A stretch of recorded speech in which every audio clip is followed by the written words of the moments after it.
Tonight,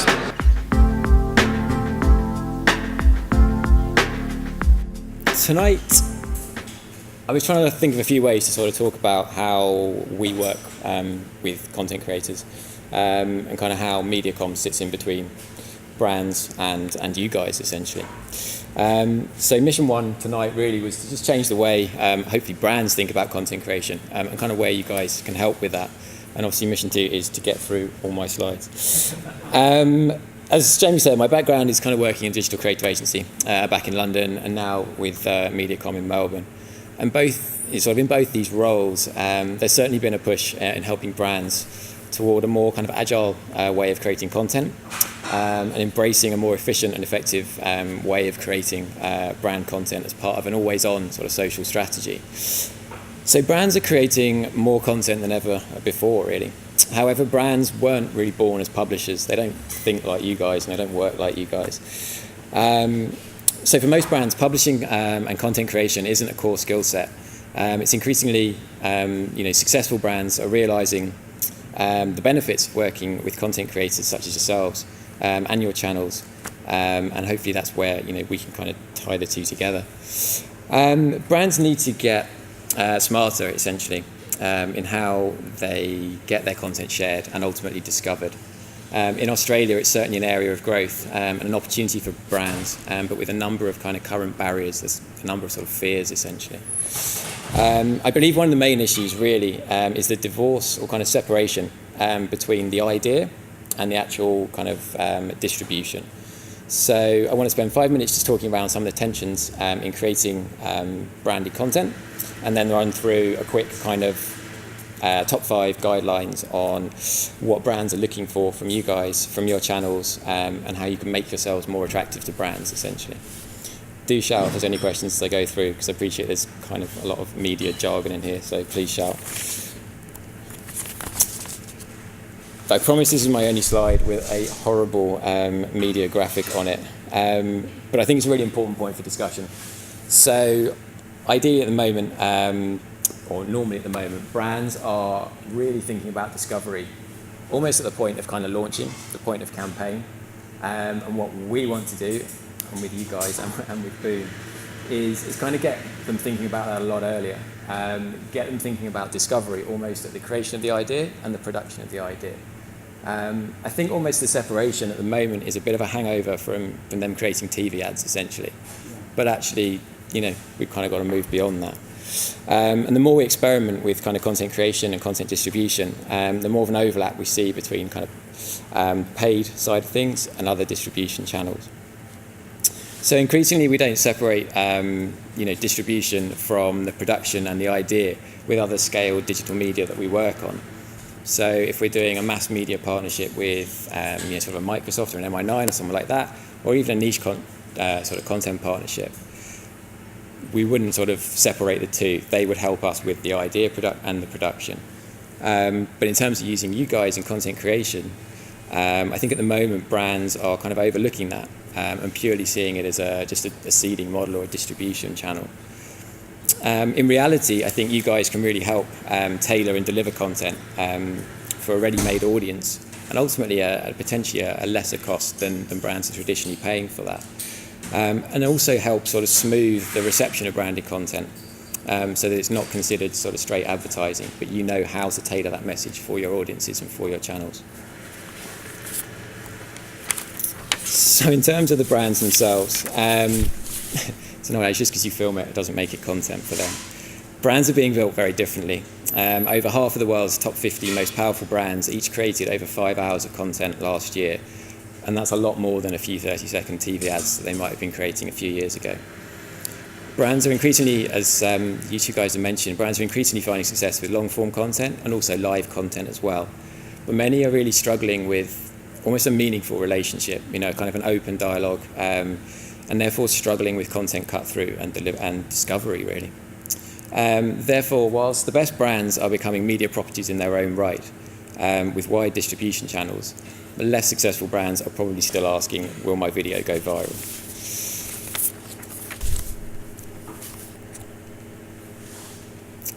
So the story, really, the story of the content. Successful content created on behalf of brands should accomplish both objectives of being consumer-facing and compelling, but at the same time attempting to reflect the values and messaging that the brand is attempting to convey.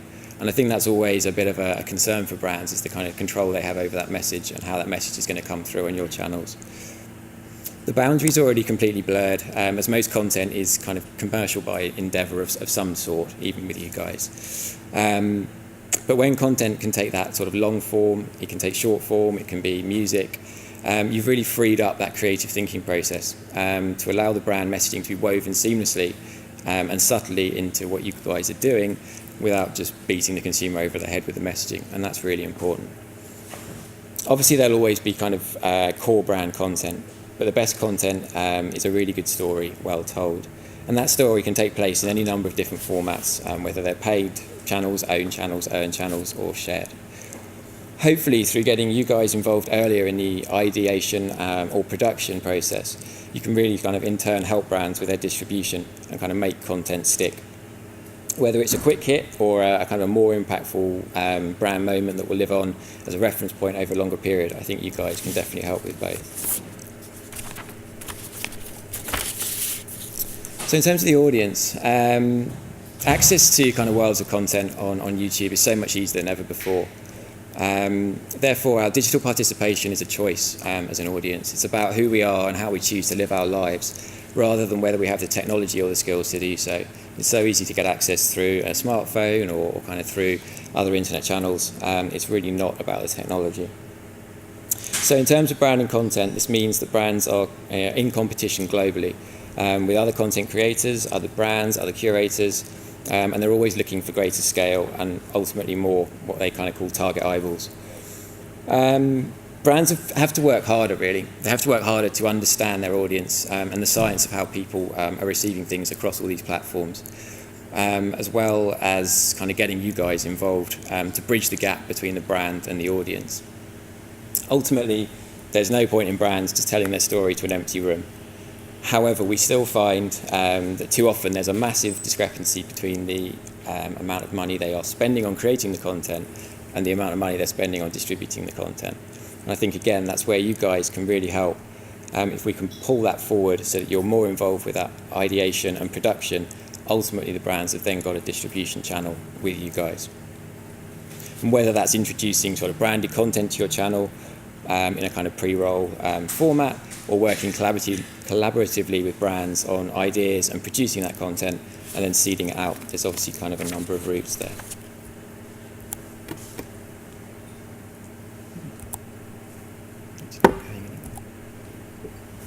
Sorry, 2 seconds.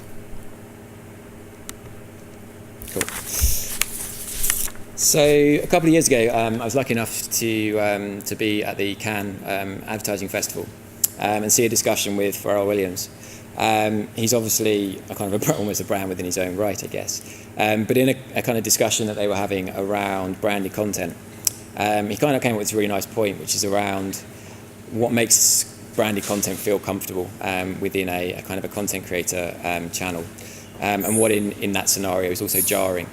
And I think it's something that you guys can probably relate to in terms of kind of making sure that any branded content is going to feel natural with your channel and with your audience. You know them best, you know how that's going to be received. I still think there's a kind of a key role in brands helping fund that creative enterprise to meet our brand strategies and taking this beyond the walls of ad agencies.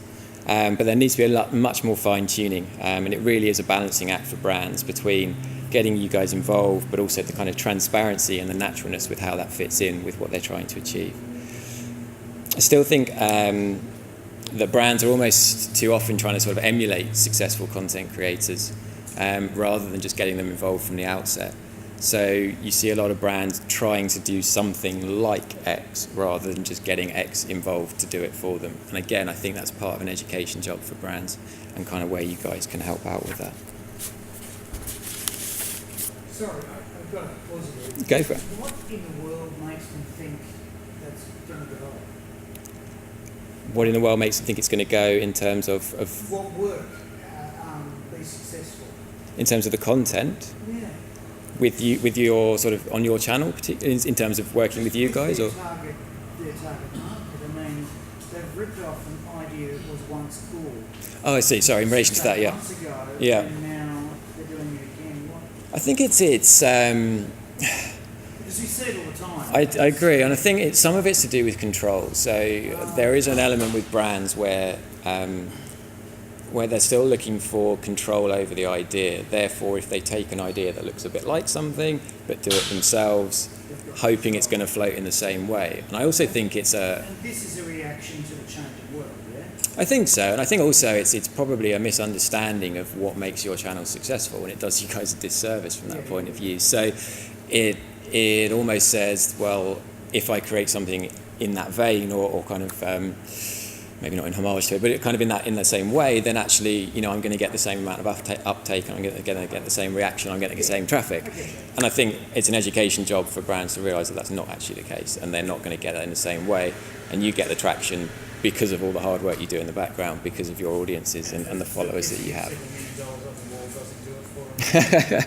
No, I mean, the scale of kind of the budget they put into it is often swayed too much towards the content creation rather than the distribution. And I think the greater those two are aligned, the better, essentially. Does that answer your question? No worries. No, not at all. Do chip in. I think it's a fair point, and it leads quite nicely, and I didn't prep you for this, but it kind of leads into this idea of a bit of a backlash, really. Also, no sort of social video deck can really be complete without a reference to Red Bull, but I think, for once, this is a bit more of almost a negative association. So there was an article in the Claim magazine recently, which was by a famous skateboarder. Essentially said skateboarding will always just be about you and your friends being out on the streets together. You don't think about some energy drink. And I think there is some truth in that.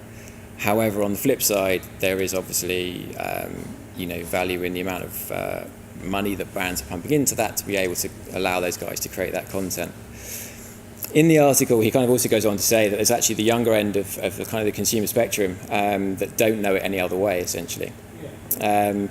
This guy Pontus, he says he grew up in a time where there were only sort of 3 or 4 videos being put out a year. It was so limited you couldn't really consume skateboarding, but today people consume it and throw it away. And it's very hard to make something from a brand point of view that gets people to stop, think, and actually listen to that message. So kind of some of the main barriers around the content are potentially audience reaction, they're potentially sort of budget reallocations, it's talent, it's corporate culture, as well as brands being able to measure the results. But ultimately, as content creators, you're probably best placed to help brands achieve success, whether it's through a kind of a strategic content creation and distribution partnership, or whether it's just a one-off short-term sort of impact piece. Both certainly have their merits and can be ways in for you guys and for helping brands establish kind of their content, essentially. So these are kind of just our take on some guidelines, really, just in terms of what we and brands might look for from your channels in terms of kind of an assessment almost in terms of channels that would be a positive one to work with. Brands are increasingly making steps towards using content creators rather than for just pure distribution. But as I mentioned, there are still those concerns around control. So I think it's fair to say that your channel is ultimately your digital CV. It's your way of kind of proving to a brand that you are doing all the things as you should be, essentially.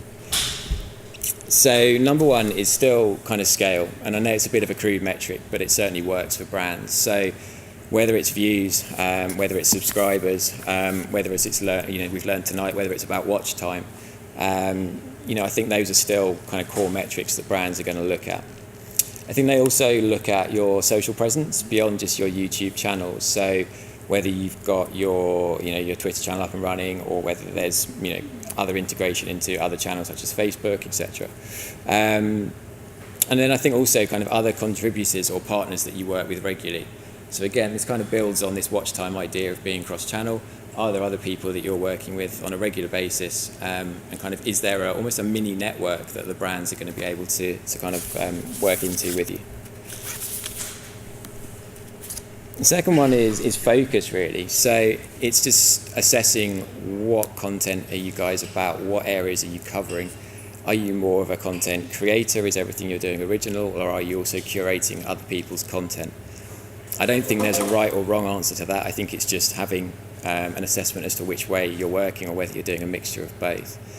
I think also it's like, are you a generalist or are you a specialist? Again, some brands are looking for something more general, some are looking for kind of a niche vertical essentially. So it might be you're all about, skateboarding, you're all about snowboarding, or it could be, you're all about a more general approach to content. And I think ultimately brands are looking at kind of the classification as to how they can say, this is my desired message, this is my target audience, and this is how I can see it working with that channel. So the third one is this idea, and it's a slightly strange term, but it's what we're kind of calling, are you a regular social gardener? So it's the idea that, is your channel up to date? Are you kind of handling comments? How are they being handled? Is it, in a positive way? Is it confrontational, etc.? Is there a real community feel to what you're doing? Ultimately, it comes back to that point about brand control, and is their branded content going to feel sort of tended to, if you want, in that environment? Again, it's just simple things, but kind of avoiding untidy channels, avoiding large on-off periods, just making sure that brands feel they're going to get the kind of the attention that ultimately they think they deserve. Fourth one is control. So as I've kind of said a lot throughout this, brands still have that element where they want to retain some control. So it's, will my brand be positively perceived on this channel, and will brand interest be protected? Age of audience is an interesting one. We do, as Jamie mentioned, a bit of work with Carlton United Breweries. Working with alcohol brands in that way, you have to be able to demonstrate that at least 80% of your audience are over the age of 18. So there are just small things there, but it can make a difference as to what brands you're able to work with. Again, is there a massive amount of swearing in the videos or in the comments? Is there any kind of element of brand bashing? Again, you've got to have the personality to it, and we understand that. But again, it's just about protecting that really. And the final one is, are there too many rainbow unicorns? So it's just the idea of, I guess, getting a bit of a sense of that channel, whether it's ultimately sort of being tended to essentially, or whether it's it's just a bit of fun, I guess. And the final one is obviously your personality. So it's about why you, essentially. Why would a brand want to go with you? What are you about? What original content are you making? Why are you different from any other channels, any other blogs, any other content creators? Kind of remembering with the number of brands and other blogs that we're competing with. And I guess the final point is kind of how well do you connect with your audience, and ultimately why do they love you? And if a brand can tap into that and you can help a brand bridge that gap to that audience, then ultimately it will be very successful.